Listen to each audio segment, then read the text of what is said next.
me empecé a interesar por estas materias. Estamos hablando pues eso del año 96 o así.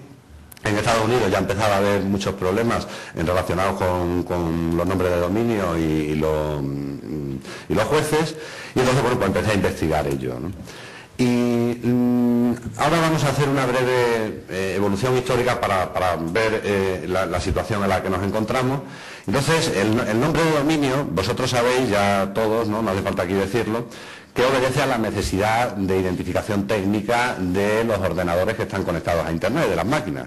Porque en definitiva, los nombres de dominio no es otra cosa más que una base de datos que relaciona direcciones IP con otros caracteres más fácilmente reconocibles. Eso es el sistema de nombres de dominio, no es más. Entonces, las finalidades son, por un lado, usar caracteres más fácilmente reconocibles que la dirección IP, que es un número y es menos amigable, y por otro lado asegurar la portabilidad del nombre. O sea, es decir, yo me puedo cambiar de dirección IP, pero sin embargo el nombre de dominio sigue siendo constante y por lo tanto eso me da mayor estabilidad en el mercado, ¿no? En un principio era un fichero hostTXT que tenía que residir en todos y cada uno de las máquinas que estaban conectadas, y luego ya posteriormente se pasó al sistema de base de datos distribuida jerárquicamente que ahora tenemos. Es interesante, y los que no lo hayan leído yo les aconsejo que lo hagan, los RFC, los Requests for Comment, que son los documentos con los que se empezó a desarrollar, digamos, los estándares que todo el mundo aplicaba en Internet, y los que primero empiezan a hablar del sistema de nombre de dominio es en 1981 por Mills, y el último de los RFC importantes en este sentido es el 1994, el que hizo John Postel, ¿no? Que se llama Domain Name System, Structure and Delegation. En este último RFC, la URL que está ahí debajo, la podéis ver en castellano, ¿no? Y esto es interesante, ¿no? Porque estos RFC reflejan el espíritu de la época, de cómo crecía Internet y cómo se desarrollaba un poco al margen de los intereses comerciales que ahora la gobiernan, ¿no? Eso, digamos, en cuanto a antecedentes técnicos. En cuanto a antecedentes más institucionales, lo que hay que decir es que Internet, bueno, y eso lo sabréis la mayoría de los que estamos aquí, no es un espacio homogéneo de la World Wide Web. Ahora todo parece que confluye a la www, pero en realidad Internet no es así. Internet es un espacio donde hay un montón de tecnología, un montón de aplicaciones, y bueno, y la World Wide Web es una de ellas, ¿no? Aunque está englobando prácticamente todo lo demás. Entonces, ¿qué sucede? Que el sistema de nombre de dominio, como decimos, no es imprescindible para Internet, porque lo imprescindible son las direcciones IP. Y resulta que la NSFNet, que era una de las redes que había, que pretendía extender Internet más allá de lo que era el ámbito estrictamente académico-militar, pues empezó a utilizar el sistema de nombres de dominio que estaban desarrollando Mills y Postel desde la IANA en la Universidad de California. Y entonces, el punto de inflexión, y es donde, digamos, podemos decir que comienza la historia y Internet deja de ser un niño para empezar a convertirse en un adolescente, en 1995, que es cuando NSF firma un acuerdo con NSI, con Network Solutions, para implantar de una forma efectiva el sistema de nombres de dominio. Y además, en aquella época fue cuando empezó ya a cobrarse por el sistema, por utilizar un dominio. Antes no, antes se llamaba Liana, se hablaba con John Postel y John Postel te daba el dominio que pedías, ¿no? Y NSI, pues bueno, pues fue la que popularizó el sistema de nombres de dominio, ya liberalizándolo, por decirlo de alguna manera, y cobrando dinero por ello.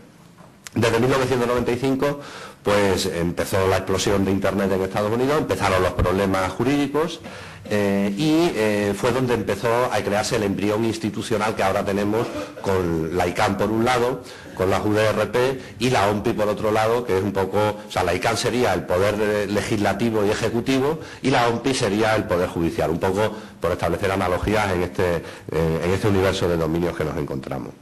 Así se producen varias propuestas de regulaciones hasta que finalmente en 1999 hay un informe final de la OMPI que da lugar a la aprobación de la UDRP y del reglamento correspondiente.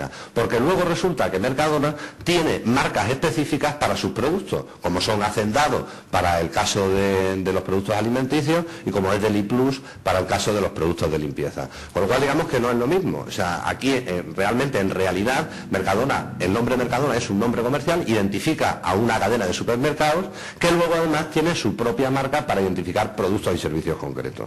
Y luego tenemos tenemos el nombre de dominio. El nombre de dominio lo que identifica es una iniciativa en Internet. No es ni una marca ni un nombre comercial. Y de hecho, siguiendo con el ejemplo de esta cadena de supermercados, tenemos que tienen otros nombres de dominio que no están, que están relacionados con las marcas, pero no es exactamente la marca, como es Canal Mercadona o Compra Online Mercadona, aparte obviamente de Mercadona.es. Quiero ahí con estas ideas diferenciar estas tres instituciones, ¿no? Y ahora ya entramos propiamente en lo que es el tema de lo que es genérico y lo que no es genérico. Y aquí quiero decir que muchas veces las normas no se adaptan a los esquemas, digamos, de pensamiento o al estado de opinión que hay en la calle. Porque muchas veces entre los titulares de nombre de dominio hablamos que si este dominio es genérico o no es genérico y demás. Y la ley, lo que pasa es que no está expresamente, digamos, los parámetros con los que trabaja la ley no son exactamente eso de si una cosa es genérica o no. Entonces vamos a ver qué parámetros utiliza la ley para referirse a lo que nosotros llamamos genérico. Y así lo que la ley nos dice es las prohibiciones de marca, es decir, qué cosas no son susceptibles de considerarse o de protegerse como marca. Y una de ellas son las que se compongan exclusivamente de signos que sirvan en el comercio para designar la especie, la calidad, la cantidad, el destino, el valor, la procedencia geográfica o la época de obtención, u otras características del producto o servicio. Un ejemplo de una marca nula en ese sentido, para que veáis también un poco que todo esto es la teoría y luego en la práctica pues las cosas son como son y no como queremos que sean, pues un ejemplo de marca nula que afecta a esta prohibición es Telefónica. O sea, a nadie se le ocurre registrar la marca, por ejemplo, la cerveza para vender cerveza, porque obviamente la Oficina Española de Patentes y Marcas no lo rechazaría. Esto sería un ejemplo de lo que podemos considerar un término genérico dentro de un ámbito determinado de actividad. Si yo cojo y Telefónica lo registro para vender zapatos, eso ya no sería un término genérico, porque no está, no es un signo que sirva para identificar un valor, una cantidad o lo que sea en el mercado al que está definido. A nadie se le ocurre pensar que un zapato es, que si yo vendo un zapato con el nombre de Telefónica, que Telefónica entre dentro de esta categoría de genérico. Luego tenemos otra categoría de prohibiciones, que son aquellos que se compongan exclusivamente de signos o indicaciones que se hayan convertido habituales para designar los productos o servicios en el lenguaje común. Y aquí, por ejemplo, pongo el caso de Uralita. Uralita, todo el mundo consideramos que es un término genérico, o la mayoría de la gente, por los techos estos de Uralita, ¿no? que tienen en muchas naves industriales y demás. Y resulta que Uralita es una marca registrada. Es un producto que ha desarrollado una empresa, se llama también Uralita, y por lo tanto es una marca registrada. Sucede que con el tiempo probablemente al final pueda considerarse que Uralita es un término genérico y por lo tanto se ha convertido en habitual en el mercado para designar un tipo de plataforma de techo correspondiente. Otro ejemplo puede ser el caso de Nuestra Tierra, que en su día fue un caso que fue muy sonado en España, y ahí los tribunales vinieron a decir cómo de Nuestra Tierra cae dentro más o menos de esta categoría. Había muchas cadenas de hipermercados que tenían la denominación de Nuestra Tierra asociadas a otros signos, y al final uno de los tribunales que conoció el asunto pues vino a decir que obviamente el término de Nuestra Tierra cae dentro de esta categoría y aunque esté incluido en una marca no puede desplegar toda la eficacia de la protección marcaria que si no concurriera a la circunstancia de caer dentro de esta prohibición.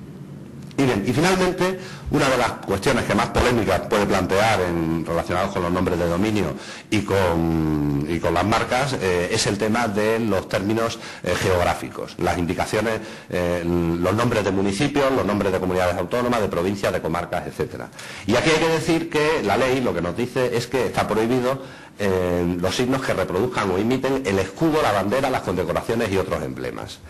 Y esto es curioso porque en la última ley de marcas hubo una modificación respecto de la anterior de 1988, se incluía dentro de este precepto el término la denominación. O sea, no se podía registrar como marca la denominación de una comunidad autónoma o de una provincia. Sin embargo, con la última ley de marca, esto de denominación ha desaparecido. Y eso ha dado lugar a que en la Oficina Española de Patentes y Marcas ya están empezando a concederse marcas que son denominaciones coincidentes con ámbitos territoriales concretos, ¿no? Lo que sí que se permite, lo que va a entender él es la tienda virtual y no le evoca a la imagen, sobre todo si estamos hablando de temas de mercado, no le evoca a la imagen lo que es el río del Amazonas, ¿no?